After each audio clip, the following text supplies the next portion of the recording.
बालेन शाहलाई प्रधानमन्त्रीको बाटो खुलाउन संसदीय दलको नेता बनाउन अनिवार्य। पार्टीको प्रक्रियागत कुरा बाँकी, केही तलमाथि हुन्छ कि भन्ने शंका नगर्न रासोपाको आग्रह। रवि लामिछानेको मुद्दा संशोधन गर्ने निर्णय विरुद्धको रिट हेर्दा हेर्दैमा आफूलाई राजनीतिक प्रतिशोध सार्ने नियत राखिएको लामिछानेको दावी। कार्की आयोगको पूरा प्रतिवेदन खोइ भन्दै माइती घरमा प्रदर्शन। सरकार भन्छ जेनजी आन्दोलनको प्रतिवेदन बारे विस्तृत आज आउँछ। सहसचिव झलकराम अधिकारी विरुद्ध 70 लाख रुपियाँ घुस लिएको आरोप। उक्त रकम जग्गा खरिद र ऋण तिर्न प्रयोग भएको अख्तियारको दावी।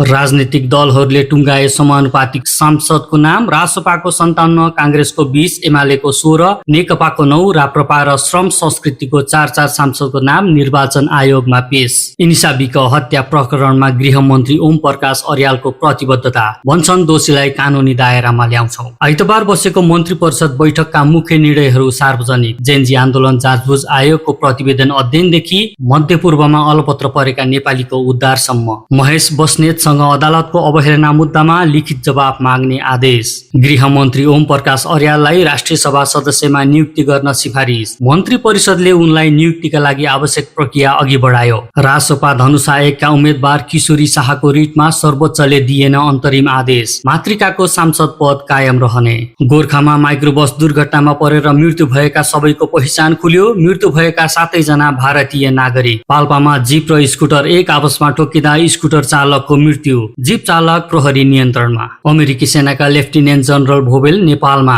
औपचारिक भेटघाटका साथै तालिम केन्द्रको भ्रमण गर्ने। मध्यपूर्व तनाव बीच कतार एयरवेजको दोहा काठमाडौँ दोहा उडान तालिका सार्वजनिक। काठमाडौँसँगै अन्य अन्तर्राष्ट्रिय गन्तव्यहरूमा पनि विशेष उडान हुने। इजरायलका 2 महत्वपूर्ण स्थानमा इरानद्वारा ड्रोन आक्रमण। इन्टरनेट र कम्युनिकेसन सेवा निशानामा।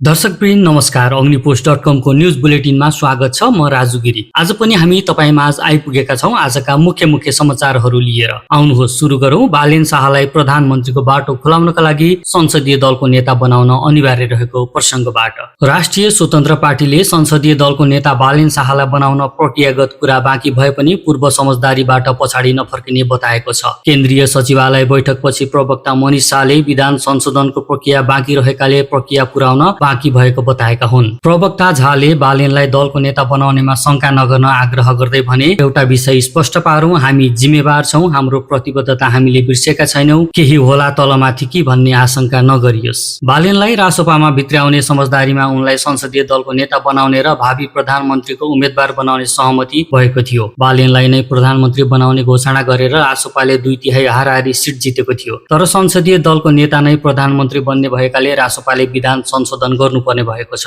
यी प्रक्रियाको लागि अझै 1 हप्ता जति समय लाग्ने रासोपाको भनाइ छ। आन्तरिक विषय मिल्ने र समानुपातिकको सूची बुझाइसकिएकाले अब सरकार गठनको प्रक्रियामा प्रवेश गर्ने रासोपाको भनाइ छ। राष्ट्रिय स्वतन्त्र पार्टीका सभापति रवि लामिछाने विरुद्धको सम्पत्ति शुद्धिकरणको कसुर संशोधन गरी फिर्ता गर्ने महान्यायाधिवक्ता कार्यालयको निर्णय विरुद्ध परेको रिटमाथिको सुनवाई हेर्दा हेर्दैमा परेको छ। आइतबार सुनवाईका लागि पेशी तोकिएको भए पनि बहस नसकिएपछि रिट हेर्दा हेर्दैमा परेको हो। न्यायाधीश सारङ्गा सुवेदी र सुनिल कुमार पोखरेलको इजलासमा पहिलो नम्बरमै उक्त रिटको पेशी तोकिएको थियो। आइतबार रिट निवेदकका तर्फबाट दिनेश त्रिपाठी, टीकाराम भट्टराई र सुरेन्द्र भण्डारीले बहस गरेका थिए। त्यस्तै महान्यायाधिवक्ता कार्यालयका तर्फबाट महान्यायाधिवक्ता सविता भण्डारी र नायब महान्यायाधिवक्ताले बहस गरेका थिए। युवराज पौडेल अधिवक्ता आवास रेग्मी सहित कानूनका विद्यार्थीहरू र वरिष्ठ अधिवक्ता दिनेश त्रिपाठीले यो निर्णय विरुद्ध सर्वोच्च अदालतमा रिट दायर गरेका थिए। पुस 30 गते महान्यायाधिवक्ता सविता भण्डारीले रविमाथि लागेको सम्पत्ति शुद्धिकरण र संगठित अपराधको मुद्दा फिर्ता लिन स्वीकृति दिएकी थिइन्। यसरी फिर्ता लिने निर्णयपछि सम्बन्धित जिल्ला अदालतमा निर्णयका लागि पेश हुने गर्छ। सर्वोच्च अदालतमा यी रिट विचाराधीन रहेकाले कास्की जिल्ला अदालत र रूपन्देही जिल्ला अदालतले पनि निर्णय गरिसकेको छैन। सर्वोच्चले निर्णय गरेपछि मात्रै उक्त निर्णय गर्ने आदेश भएको थियो। यो निर्णयलाई निवेदक सफलले गैर कानूनी बताउँदै मान्यता पाउन र कार्यान्वयन हुन नसक्ने उल्लेख गरेको छ। निवेदनमा उक्त निर्णयलाई बदर गर्न माग गरेका छन्। त्यस्तै संगठित र सम्पत्ति शुद्धिकरणसँग सम्बन्धित अपराधलाई कमजोर बनाउन महान्यायाधिवक्ता अधिवक्ताको कार्यालय तल्लीन रहेको बताउँदै यस्तो कार्य नगर्न भनेर परमादेश जारी गर्न पनि उनले माग राखेका छन्। आफू विरुद्ध लगाइएका मुद्दामध्ये सम्पत्ति शुद्धिकरण र संगठित अपराध सम्बन्धी कसुर गरेको भन्दै सरकारी वकिल कार्यालयले लगाएको अभियोग फिर्ता लिन अनुरोध गर्दै रविले महान्यायाधिवक्ता कार्यालयमा निवेदन दिएका थिए। निवेदक रवि लामिछानेले आफूलाई राजनीतिक प्रतिशोध साध्ने नियत राखी अभियोजन गरेको भनेर आधार र कारण खोली न्यायका लागि निवेदन दिएको भण्डारीको निर्णयमा उल्लेख छ।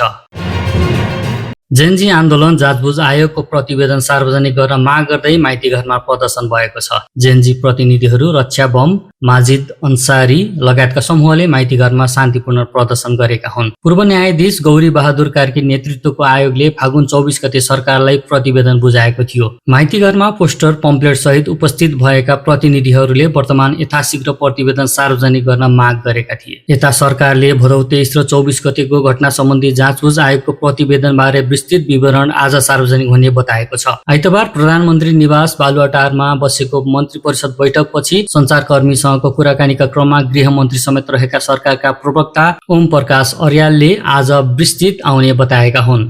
उक्त प्रतिवेदन अहिलेसम्म सार्वजनिक भएको छैन। प्रतिवेदनमा तत्कालीन प्रधानमन्त्री केपी शर्मा ओली, तत्कालीन गृहमन्त्री रमेश लेखक, तत्कालीन प्रहरी प्रमुख चन्द्र कुँवर खापुङ लगायतलाई फौजदारी अनुसन्धान गर्न सिफारिस गरिएको छ। उक्त प्रतिवेदन पूर्ण सार्वजनिक गर्न भन्दै दबाब बढिरहेको छ।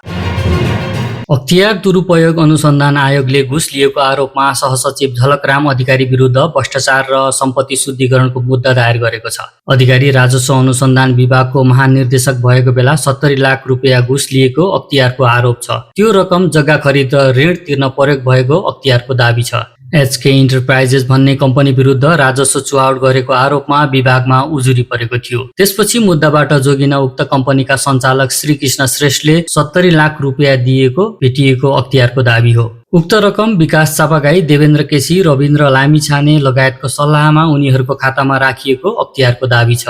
त्यसपछि उनीहरूले भक्तपुरको दिव्येश्वरी आयोजना भित्रको 5 आना जग्गा खरिद गरेको अख्तियारको बुझाइ छ।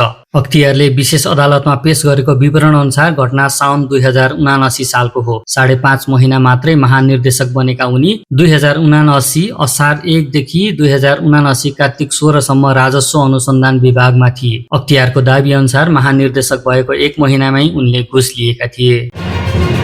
राजनीतिक दलहरूले समानुपातिक सांसदको नाम निर्वाचन आयोगमा पेश गरेका छन्। राष्ट्रिय स्वतन्त्र पार्टीले समानुपातिक तर्फबाट सांसद बन्ने 57 जनाको नाम टुङ्गो लगाएको छ। आइतबार बसेको सचिवालय बैठकले 48 महिला र 9 पुरुषको नाम टुङ्गो लगाएको प्रवक्ता मनिष शाहले जानकारी दिए। यद्यपि उनीहरूको नाम भने तत्काल सार्वजनिक नगर्ने रासोपाले जनाएको छ। प्रवक्ता झा अनुसार खस आर्यबाट 17, आदिवासी जनजातिबाट 16, मधेसीबाट 9, दलितबाट 8, थारूबाट 4 र मुस्लिम समुदायबाट 3 जनाको नाम टुङ्गो लगाइएको हो। यता नेपाली कांग्रेसले समानुपातिक तर्फ 20 सांसदको नावली टुङ्गो लगाएको छ। यता नेपाली कांग्रेसले पनि समानुपातिक तर्फ 20 सांसदको नावली टुङ्गो लगाएको छ। आइतबार बसेको कार्य सम्पादन समिति बैठकले 20 समानुपातिक सांसदको नावली टुङ्गो लगाएको हो। त्यस्तै नेकपा एमाले समानुपातिकमा पाउने सिट अनुसार 16 जना सम्भावित सांसदको सूची निर्वाचन आयोगलाई बुझाएको छ। सम्भावित सांसदहरूको सूची आइतबार निर्वाचन आयोगलाई बुझाएको केन्द्रीय निर्वाचन विभाग प्रमुख निरज आचार्यले जानकारी दिए। एमाले जनजाति क्लस्टरबाट भूमिका सुब्बा, गंगादेवी श्रेष्ठ, उपाध्यक्ष रामबहादुर थापा बादल, कुलभक्त साकेलाई संसदका लागि सिफारिस गरेको छ। त्यस्तै महिलातर्फ पद्मा अर्याल, टुका भद्रा हमाल, यशोदा कुमारी बरालको नाम सिफारिस गरेको छ। पुरुषतर्फ गुरुप्रसाद बराल, पुष्पराज कणेल, थारू पुरुषबाट कृपा राम राणा, दलित महिलाबाट विष्णुमाया विक र निता गतानी र मधेसी महिलामा रिङला यादव तथा यशोदा कुमारी यादव, मधेसी पुरुषतर्फ चन्द्रेश्वर मण्डल र मुस्लिमबाट साजिदा सिद्दिकीलाई सिफारिस गर्ने निर्णय गरेको हो। त्यस्तै नेकपाले पनि आफ्नो समानुपातिक तर्फका सांसदको नाम टुङ्गो लगाएको छ। नेकपा संयोजक पुष्पकमल दाहाल र सहसंयोजक माधव कुमार नेपालले समानुपातिक अन्तिम सूची टुङ्गो लगाएका हुन्। पार्टीले समानुपातिकमा खस आर्यबाट प्रदेश हमाल, आदिवासी जनजाति समूहबाट परशुराम तामाङ र भीमकुमारी बुढा, अपाङ्गताबाट प्रेम बयकको नाम टुङ्गो लगाएको छ। यस्तै महिला बलावती शर्मा, मधेसी समूहबाट जोग कुमार बर्बरिया यादव, दलितबाट पार्वती विक, गणेश विश्वकर्मा र थारू समूहबाट निराशा चौधरी डगौराको नाम सिफारिस गरेको हो। त्यस्तै राष्ट्रिय प्रजातन्त्र पार्टीले पनि 4 सांसदको नाम टुङ्गो लगाएको छ। राप्रपाको केन्द्रीय कार्य सम्पादन समितिको आइतबार केन्द्रीय कार्यालय धुम्बाराहीमा बसेको बैठकले 4 समानुपातिक सांसदको नाम टुङ्गो लगाएको हो, जसमा भरत गिरी, ताहिर अली, खुशबु ओली, सरस्वती लामा रहेका छन्। यता हर्क साम्पाङ नेतृत्वको श्रम संस्कृति पार्टीले पनि 4 जनाको नाम टुङ्गो लगाएको छ। आइतबार समानुपातिक सांसदहरूको नाम टुङ्गो लगाएर निर्वाचन आयोगमा पठाइसकेको छ।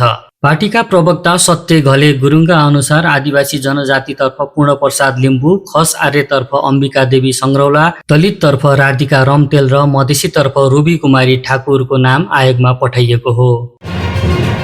नेपाल दलित मुक्ति मोर्चाले सुर्खेतकी 16 वर्षीय किशोरी इनिसा विक हत्याको निष्पक्ष अनुसन्धान र दोषीलाई कानुन बमोजिम कारबाही गर्न सरकारसँग माग गरेको छ।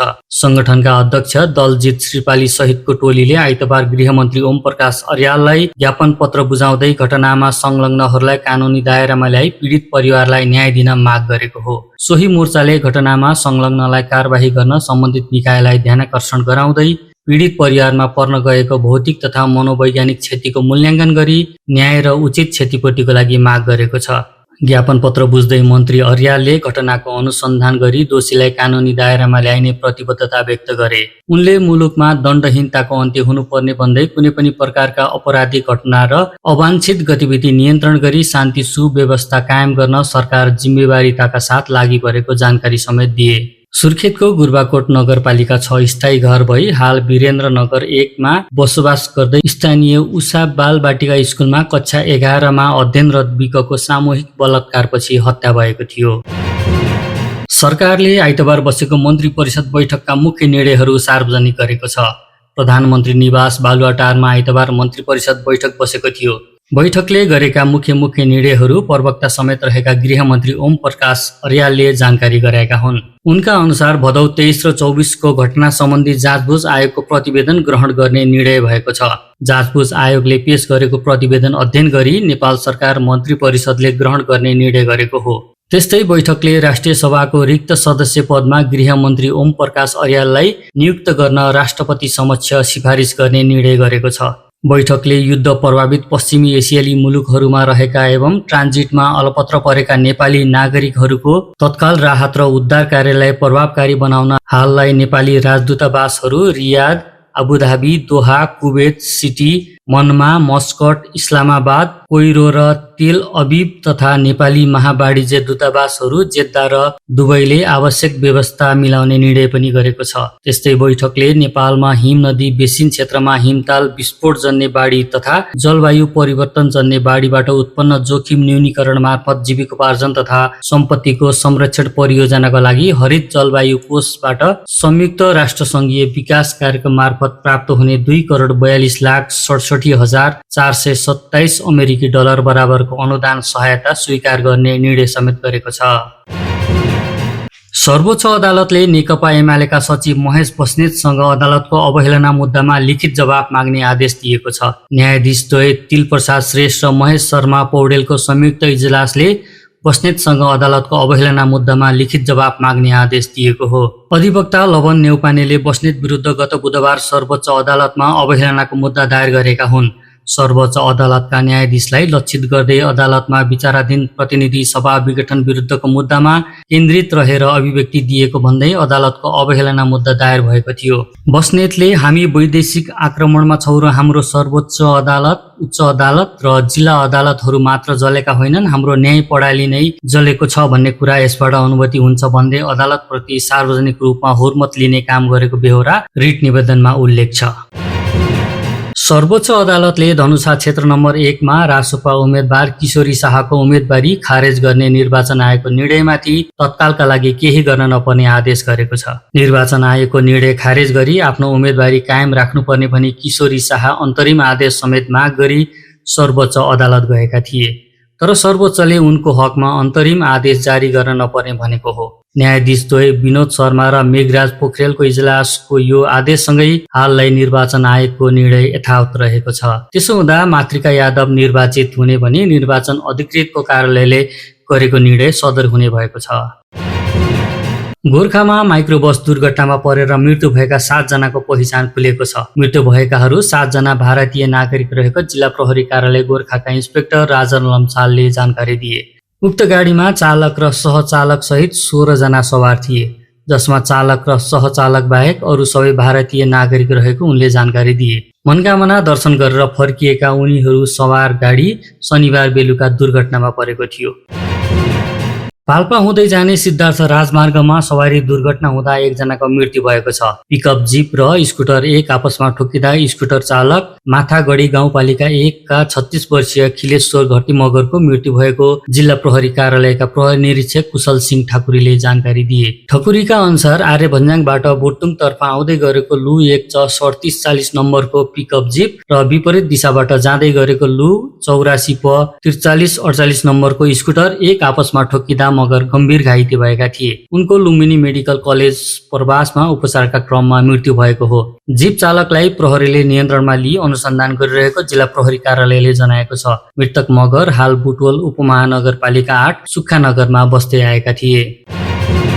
अमेरिकी सेनाका lieutenant general Joel Vowell Nepal आएका छन्। पूर्व निर्धारित कार्यक्रम अनुसार नै अमेरिकी सेनाको पेसिफिक कमान्डका deputy commanding general lieutenant general Joel Vowell आइतबार काठमाडौँ आइपुगेका हुन्। उनी चैत 3 गतेसम्म नेपालमा रहने नेपाली सेनाले जनाएको छ। उनले औपचारिक भेटघाटका साथै 5 खाल स्थित नेपाली सेनाको वीरेन्द्र शान्ति कार्य तालिम केन्द्रको भ्रमण समेत गर्नेछन्। यस प्रकारको भ्रमणबाट दुई देश बीचको सम्बन्ध थप प्रगाढ हुनुका साथै मानवीय सहयोग, विपद व्यवस्थापन तथा अन्तर्राष्ट्रिय शान्ति स्थापना कार्य जस्ता क्षेत्रमा टेवा पुग्ने विश्वास नेपाली सेनाले लिएको छ। मध्यपूर्व क्षेत्रमा बढ्दो तनावका कारण अन्तर्राष्ट्रिय हवाई उडानहरू प्रभावित भइरहेका बेला कतारको राजधानी दोहाबाट काठमाडौँसम्मको उडान सञ्चालन हुने भएको छ। कतारको राष्ट्रिय ध्वजावाहक कतार एयरवेजले विभिन्न देशका लागि सार्वजनिक गरेको तालिका अनुसार 16 र 17 मार्च अर्थात् चैत 2 र 3 गते दोहा काठमाडौँ उडान हुनेछ। यसैगरी 17 र 18 मार्च अर्थात् चैत 3 र 4 गते काठमाडौँ दोहा उडान तालिका तय भएको छ। नेपालबाट कतार जान चाहने वा दोहा ट्रान्जिट हुँदै अन्य गन्तव्यमा जाने यात्रुहरूले यो उडानको सुविधा लिन सक्नेछन्। कतार एयरवेजले काठमाडौँसँगै नयाँ Delhi, Mumbai, Dhaka, Bangkok, Istanbul, London, Paris लगायतका एसियाली तथा अन्य अन्तर्राष्ट्रिय गन्तव्यहरूमा पनि विशेष उडान गर्दैछ।